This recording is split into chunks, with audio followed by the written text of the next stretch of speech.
Hey guys, ഒരു കഥ சொல்லட்டுமா? ബേസിക്കലി ഇതൊരു പാഷൻ എന്ന് പറയുന്ന സാധനം തിരിഞ്ഞ് മറിഞ്ഞ് നമ്മുടെ അടുത്തേക്ക് വരുന്നതിനെ പറ്റിയിട്ടാണ്. Okay, I don't know why it was like എനിക്ക് എങ്ങനെ പറയണം എന്നറിയില്ല. നിങ്ങൾക്ക് മനസ്സിലാവും ഒന്നുകൂടി എനിക്കറിയില്ല. എനിവേസ് ഞാൻ പറയുവാണ്.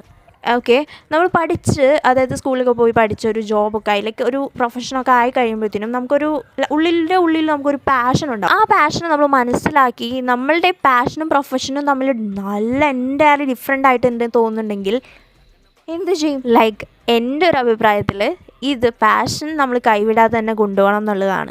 ലൈക്ക് പാഷൻ നമ്മുടെ ഹോമാണ്. ലൈക്ക് പ്രൊഫഷൻ ഒരു പ്രൊഫഷണൽ തിങ്ക് പോലെ നമ്മൾ ചെയ്തുകൊണ്ട് പോകുന്നൊരു സാധനം. പ്രൊഫഷണലി നമ്മൾ സിൻസിയർ ആയിരിക്കും, പാഷൻ നമ്മൾ ഹാപ്പി ആയിരിക്കും, ആൻഡ് ഓൾസോ നമ്മൾ പീസ്ഫുൾ ആയിരിക്കണം. സോ ബേസിക്കലി ഞാൻ പറയാൻ വന്ന കാര്യം എന്താ വെച്ചാൽ, പാഷനാണെങ്കിലും പ്രൊഫഷനാണെങ്കിലും നമ്മളുടെ മനസ്സിനൊരു സമാധാനം തരുന്ന രീതിയിൽ അതിനെ കൊണ്ടുപോവുകയാണെങ്കിൽ ലൈഫ് സെറ്റായിരിക്കും.